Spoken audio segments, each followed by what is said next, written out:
Hey everyone, welcome back to the Revelation class. We'll be looking at Revelation chapter 4 in its entirety, as well as if you're looking at your Jim Jones material, we'll be looking at week number 6. We'll be looking at days 1 and 2 for this video. So as we mentioned before, you're going to want to open your Bibles to Revelation chapter 4 in week number 6 in your material, as well as looking at our slides. The ones that I sent you in this week for this video, you'll notice that the first 2 slides still have to do with what we talked about last week concerning the churches of Asia, particularly talking about Laodicea. And those last 2 slides really just go over things that we've talked about before. It goes into a little more detail, and you'll want to look at that. But I'll put the slide on screen for us to read, where we're really going to be starting out in chapter 4. I mentioned earlier, back way earlier in Revelation, the intro video as well as the chapter 1 video, that we're going to be looking at Revelation as if it were a movie. And so as chapter 4 starts, we'll notice that the scene is changing. I don't know if any of you like the theater. I don't know if any of you like going to the movies or things like that, watching movies. But typically in those kinds of storylines, there is a central focus of one place where everything revolves around. In chapter 4, we are introduced to the throne scene. At this time, you should read Revelation chapter 4, verses 1 through 5, and you'll understand that right here at this throne scene, everything kind of for the rest of Revelation, not everything will be placed there, but everything kind of revolves around what is going around in heaven. We'll see some spiritual battles take place. Some punishment being dealt and things like that. Everything will kind of revolve around that. So this is the centerpiece of the play or movie. At this time, you may want to pause to read verses 1 through 5. So having read verses 1 through 5, you're introduced to the centerpiece of this revelation right here, what he's being shown, which is the throne of God. And there's someone sitting on it. And you'll do good to look at the slides and see, I'll show the image on screen of what that might have looked like, but also the image on screen, the slide that shows what this individual would have looked like, but also a more detailed, in-depth look into some of the elements that are being shown. He sat on the throne. The one who sat on the throne was like jasper and like sardis stones, would have been very precious kind of things, would have indicated, especially in that time, authority, wealth, but also just value. And the one sitting on the throne had a rainbow around him, kind of like an emerald, and I'm not really sure what exactly all that entails, but you can see on screen, what those kinds of things would have entailed and how precious that would have been. And all around the throne, and I'm kind of skipping ahead here just for a second, but all around the throne, there was lightnings, there was thunderings, there were trumpet sounds when John was being called. Jim Jonas asks a question in number 3. Under day 1, and I'll ask the same one. After seeing all of this, and I left some things out, but after seeing all of this, what was this supposed to indicate to the viewer? Yeah, I think it would have indicated to him just how awesome the one sitting on the throne was. He was the centerpiece to everything. And actually, around the throne, John says this in verse 4. He says, around the throne were 24 thrones, and on the throne I saw 24 elders sitting, clothed in white robes, and they had crowns of gold on their heads. That's going to be important a little bit later on in the chapter. But so you've got this big throne in the middle of everywhere, in the middle here, and then around it are 24. I don't know if it's 12 and 12 or however they divide it, but let me reintroduce something actually that we talked about probably in the introduction video, so it would have been a long time ago. Let me show this slide on screen. You're going to want to have this slide present with you. If you need to print this image out, I'll send it probably separately in the email. But basically, for the rest of the book of Revelation, there are so many times that numbers are used that have symbolic meaning, as Revelation is a symbolic book. And these numbers play a very important role in helping us understand what we're seeing. So if we look at the number 24, and we're looking at the numbers, right, that could be used, 24, obviously, 2 times 12. 12, there being there. 12 meaning representing either God's people, the tribes of Israel, whether it was the 12 apostles, things like that. Those number 12 typically indicated God's people.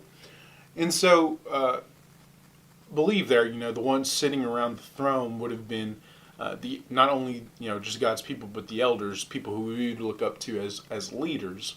And there's a reason I'm bringing that out, because later on in the chapters, we'll get to in just a second, something happens regarding these elders who are in white robes with all these crowns. Very important imagery that's seen here.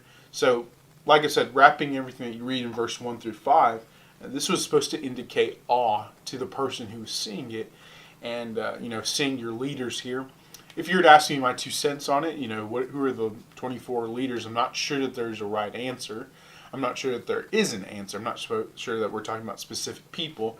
But if you were to ask me what I think just through the Old Testament disposition of God's will, you have the Old Testament there, and then the New Testament, people who we would look at as leaders, not necessarily anyone in specific, but just old disposition, new disposition is how I feel about it.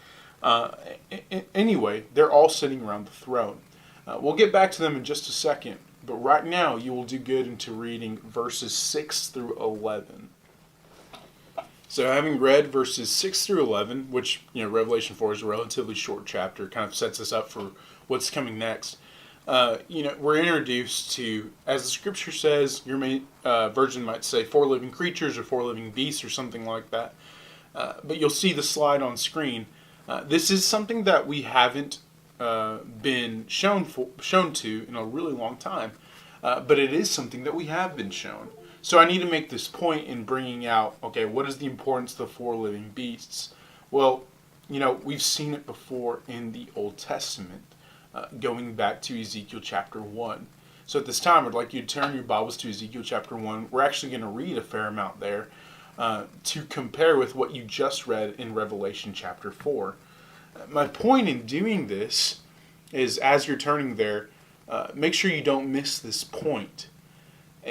It's that if you want to interpret and you want to know more about Revelation, how to get a deeper meaning behind things, is to recall the 3 things that we said back in the intro video, which was a long time ago, so you may not recall. But the first thing in understanding Revelation is, does it have an Old Testament precedent, antecedent? Did something in the Old Testament happen before that can help me see it a little bit better in Revelation? And that's the first way we go into understanding Revelation. Have we seen it before? And obviously, going back to Ezekiel chapter 1, as we're about to read, starting in verse 5, verse 5, we're going to see that we've seen it before.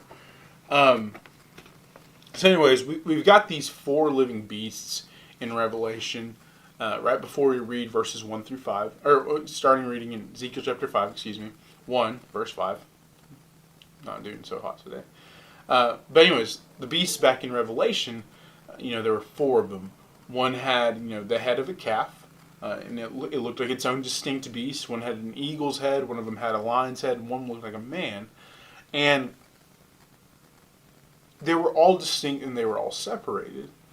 If you go here to Ezekiel chapter 1, reading there verse 5, and you might want to read verses 1 through 4 first, but I'll read right here verse 5. Ezekiel sees something incredibly similar. He says right there in verse 5, also from within it came likeness of 4 living creatures, and this was their appearance. They had the likeness of a man. Each one had 4 faces, and each one had 4 wings. Their legs were straight. The soles of their feet were like the soles of calves' feet. They sparkled like the color of burnished bronze. The hands of a man were under the wings on their 4 sides, and each of the 4 had faces and wings.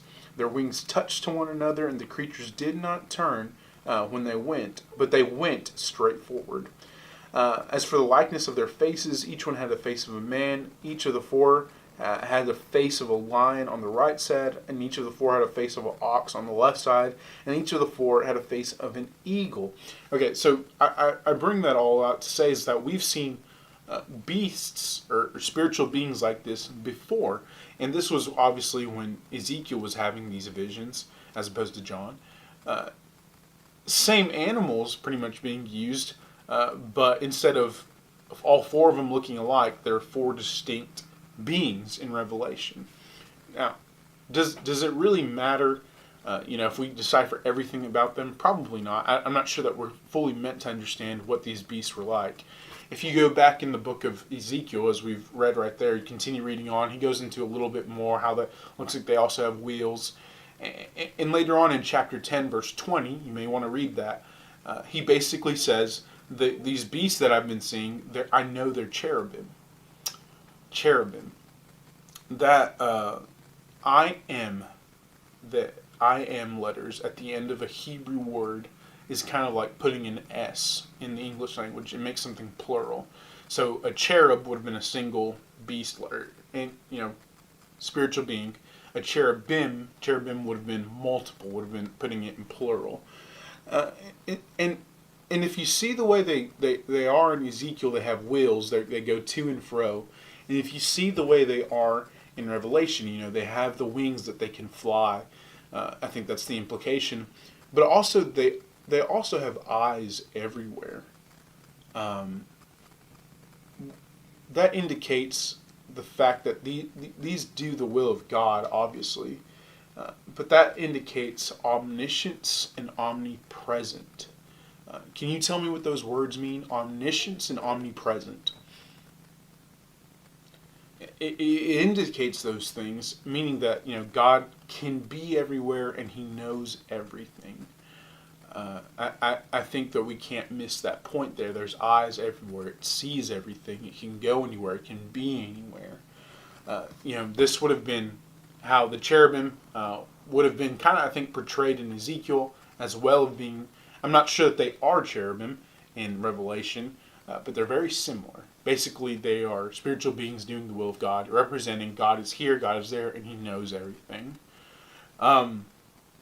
We see cherubim in the Old Testament. Where do we see the cherubim in the Old Testament outside of Ezekiel? Yeah, we see them actually at a bunch of different places. Something that might come to mind, I have it there on the slides.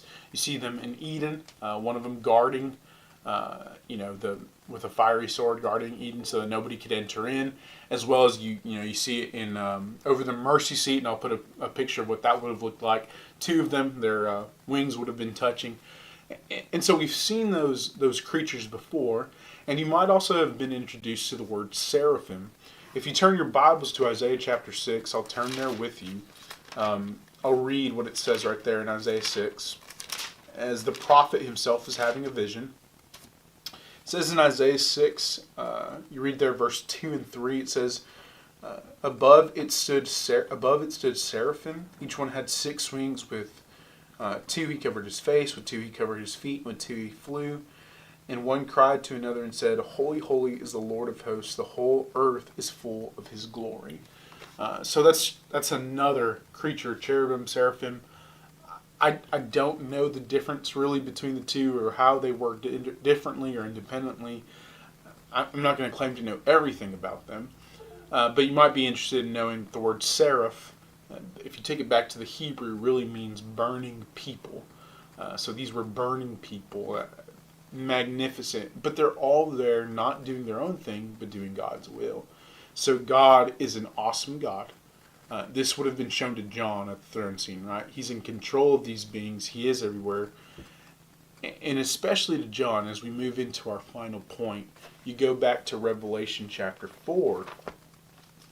Go back there, Revelation chapter 4. He doesn't just see, these 4 beasts, but he also sees the elders. And it says in verse 10, I'll read there with you one more time. It says, verse 10, the 24 elders fall down before Him who sits on the throne and worship Him, Him who lives forever and ever, and cast down their crowns before the throne, saying, You are worthy, O Lord, to receive glory and honor and power, for You created all things, and by Your will they exist and were created. Think about this with me for just a second. What do you, if you just saw the picture of a crown, what does that indicate? Authority, power, royalty. And John, they all had their thrones. He sees the elders, and they all got their own thrones, but they all willingly take off their authority, their power, if you will, and cast it down before the one who is sitting on the throne, because that's the person who is ultimately worthy of our worship, of all authority. So the reason I bring all those things out there is chapter 4, yes, a very short chapter, but it's very important for us to understand the imagery as much as we can.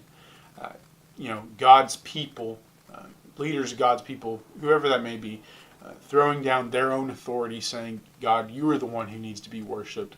God's power being shown at the throne scene in lightnings and thunderings and trumpets, as well as him showing his power. You also see his omniscience and his omnipresence in those things. So those things are not really for us to be, to miss those kinds of things. One last thing is you see some of the things that are being said. It says, verse 8, they didn't stop all night and day from saying, holy, holy, holy, constantly giving God devotion. I don't know if that's kind of like pray without ceasing. You're not supposed to pray every single minute, but you're supposed to be constantly have that attitude of prayer, constantly giving God glory. In verse 8, as well in verse 11, they say, God, you're worthy of power, for you created all things. I think that's what Jim Jones has in day 2, number 6. Why were they giving him the glory and honors? Because he created all things, and they exist, and for by your will they exist and were created. God, if you don't miss this point, God is worthy to be praised simply because he is God. He made things. He made us. He made these beings, and as a result of that, he deserves our worship. He's also a loving God who's given us mercy and he's given us grace, which is kind of redundant. He is worthy of our praise. But the point that the elders bring out is just because you're God, you're a creator, that you deserve our worship. So don't miss those things, because here in chapter 5, and just next week when we start talking about chapter 5, I believe God is the one sitting on the throne, because in chapter 5, I think we're going to be introduced to Jesus coming in. He'll have his own imagery that we'll talk about. If you have any questions or comments about the things we talked about, feel free to contact me, and I'll do my best to get back to you. Thank you.